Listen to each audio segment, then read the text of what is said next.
Hi, I know it's been a while. I've had a couple health issues happen recently, so I'm a little bit better. Um, this is going to be a short video, maybe. I'm currently watching Backlash. I feel very insulted.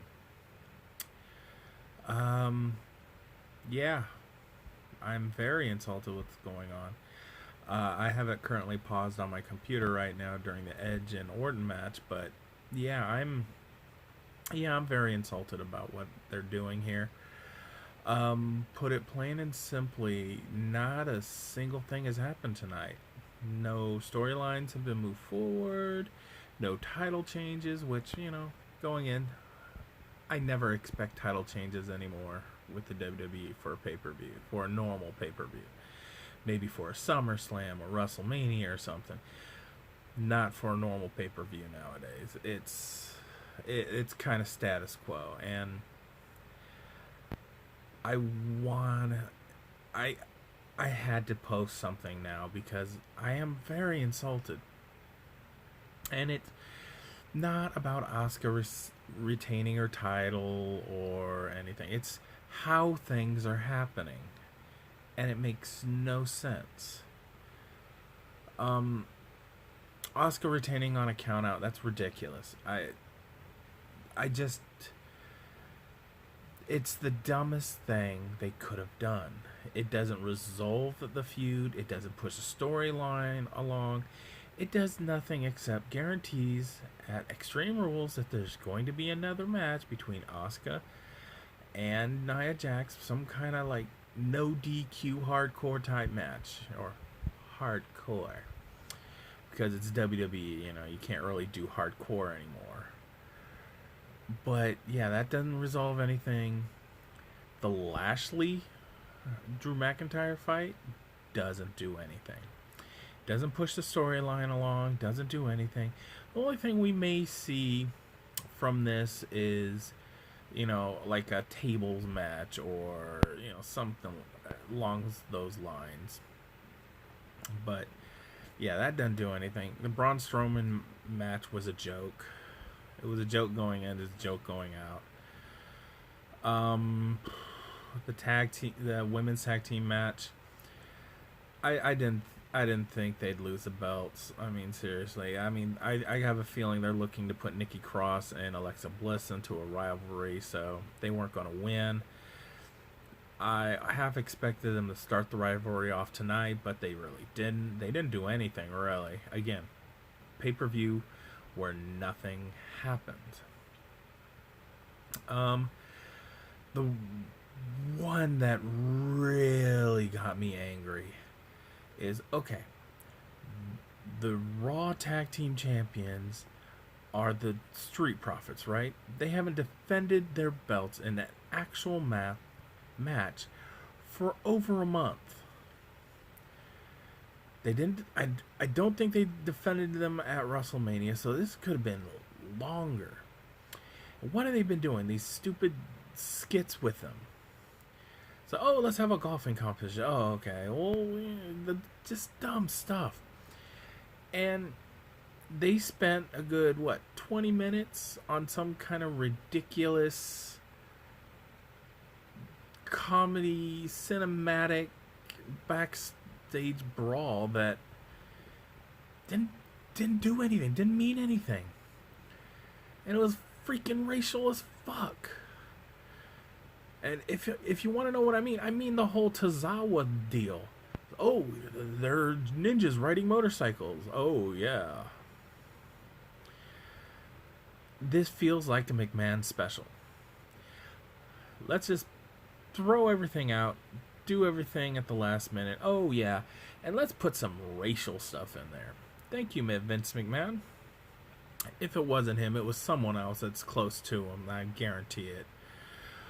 But getting past that, it didn't push any storylines along.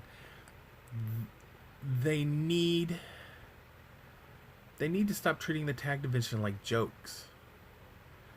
Raw, that's all it's been. It's been one big freaking joke. This is one of the reasons why I like AEW more, because they actually give their tag team wrestlers time to do stuff. They give them meaningful feuds. I'm sorry, I'm livid right now, so I'm gonna screw things up. But yeah, the tag team division is a joke. To me, there are no real tag teams on Raw. They're all on SmackDown, and they're really what, three? Miz and Morrison, the New Day, and the Usos. Beyond that, tell me another tag team. And if you're going to say me the Viking Raiders or Street Profits, not really. They haven't had a tag team match on Raw or anywhere else in quite a while. And don't tell me that this was a match for Backlash, because it wasn't. It was just stupid. I mean, I would have liked to seen something. I'm watching the Edge and Orton thing now, and from where I am, it's bad, and it's not because of Orton, or it's not because of Edge. It's because whoever designed this match. First off, I don't mind the little thing with Howard Finkel. I kind of like that. That bit I like, but this is I'm to the point where in this match they actually have a cameraman inside of the ring getting close-up pictures of each of them. That doesn't need to happen. That shouldn't happen. What if something goes wrong? I don't know when the cameraman got in the ring, either before or after the suplex, but if he was in before, what if something went wrong? That cameraman gets injured. That's just not right. I think whoever put this match together, whoever put this card together, needs to be fired. And don't tell me it was Paul Heyman, because Paul Heyman, if at most, had 50% to do with this card. The greatest wrestling match ever. They're trying to beat Steamboat and Savage. They can't. Not with this match. Not with the way it was written. Not with the way they want them to do things. Hell, a couple minutes in the match, they have Edge tripping over Orton after he drops to his belly on a ring rope run, and Edge trips over him and falls out of the ring. Come on. If it really happened, that's one thing. I know it didn't happen.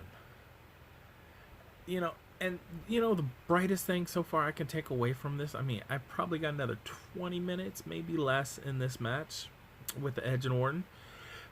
Best thing I can see going on, Samoa Joe on commentary. That's it. Didn't care for Corey Graves. I usually like Corey Graves. Didn't care for him. Never liked Cole.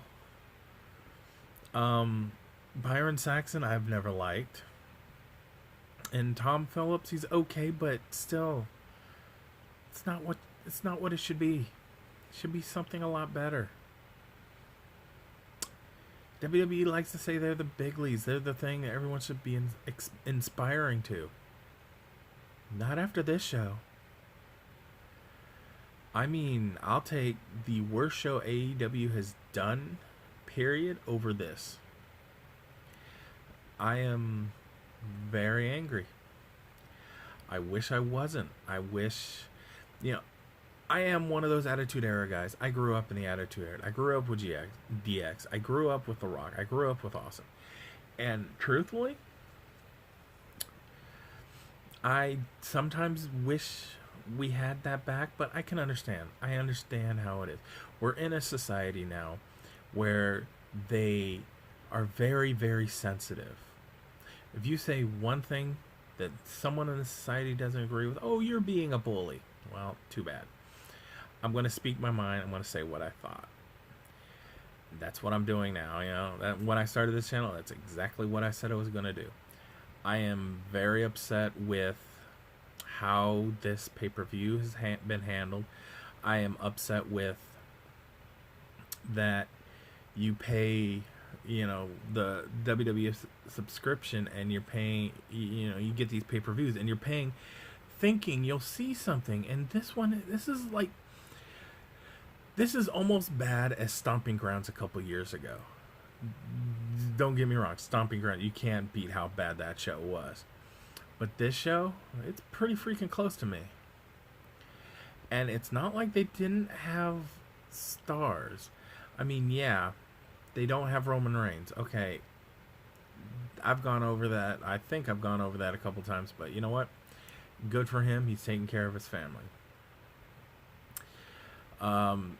They didn't have any of the side titles. You know, they didn't have the U.S. They didn't have the Intercontinental. 24/7 wasn't seen on the show, which when the 24/7 title came out, I thought, oh god, this is going to be horrible. It actually turned out to be pretty good. But I didn't. When you look at the card, truthfully, what matches didn't happen the way everyone figured they would? I mean, something. Give me something. You know, maybe give Nia Jax the belt, or maybe let the Iconics win the tag belts. You know, something. I mean, I wouldn't mind have had Lashley beat Drew, but that's not the way they're going with him. They're building Drew out a different way. They probably not going to have him lose the belt until SummerSlam or maybe Survivor Series. Latest would be the Rumble, because it's WWE.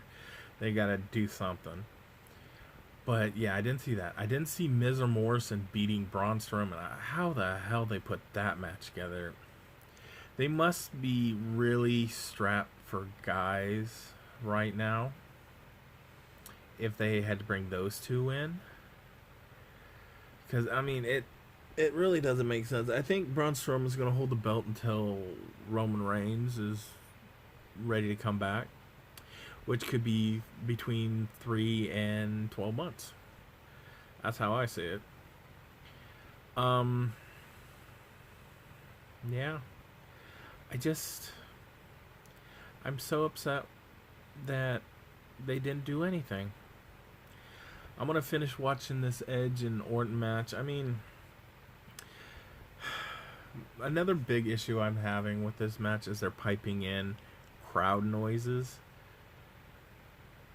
Okay, we already know it's pretty much an empty arena. You got those NXT trainees in there. You know, not giving them chairs to sit down. They got to be standing for like 12 hours. I'm sorry, that's stupid. They don't let them go on bathroom breaks or anything. I don't know. I have no clue how it's happening. I'm just really upset. I am super upset over this. But yeah, the WWE doesn't want to copy AEW, but they do a little bit by bringing in their own, well, not even their own really own wrestlers. AEW does it better. It's like they give them places to sit in between matches. It's like, come on, it's common courtesy there. But this is Vince McMahon. It's got to be done this way, damn it. Yeah, no, I'm very disappointed. I'm very upset. I am angry mostly at myself that I actually paid to watch this. Yeah, I don't know what to say about this. You know,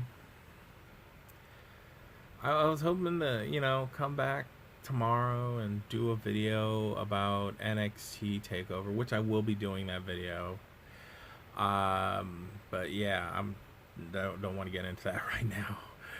But yeah, I just had to. I got like mostly through this thing, and I needed to do something because I'm upset. I mean, truthfully, you can even tell where they stopped the match at one point when Randy Orton cut himself up above his eye. I would like to note, like, less than a minute later, you look at him, the blood's all gone. It looked like it had been wiped away, and they used cut sealer, which is fake skin type stuff, over it. And he still had a little blood on his nose, and you know. But yeah, they wiped it pretty much all off one side of his head, and for quite a while, they were using strange ass camera angles so they wouldn't, you know, So you wouldn't see that the cut's been sealed up. And then at some point in the match, I think it was right after the Three Amigos triple suplex that Eddie Guerrero used to do, spot, you could see it start opening up again and bleeding again. And now, and at this point where I'm watching, they don't care. They're showing the other side of his head now. But my biggest issue with it is that's what happened. They stopped it. They cut it, and that's fine and good. But well, no, it's not fine and good. Truthfully, if it was a live show like it's supposed to be, they just let it go. Maybe they'd have one of their doctors over there trying to clean him up a little bit or something. But I mean, they're not. I don't know who's directing it. I really don't. If it's, I think his name Pete. No, not Pete Dunne. I can't remember his name. Their normal director, but I heard he's doing something else and he's not directing. Someone else is taking over or something. I don't know. But this is just so bad. All these weird, strange camera cuts. It's really strange. And don't get me wrong, I almost would accept this over than getting nauseous from watching chair shots done in a certain way.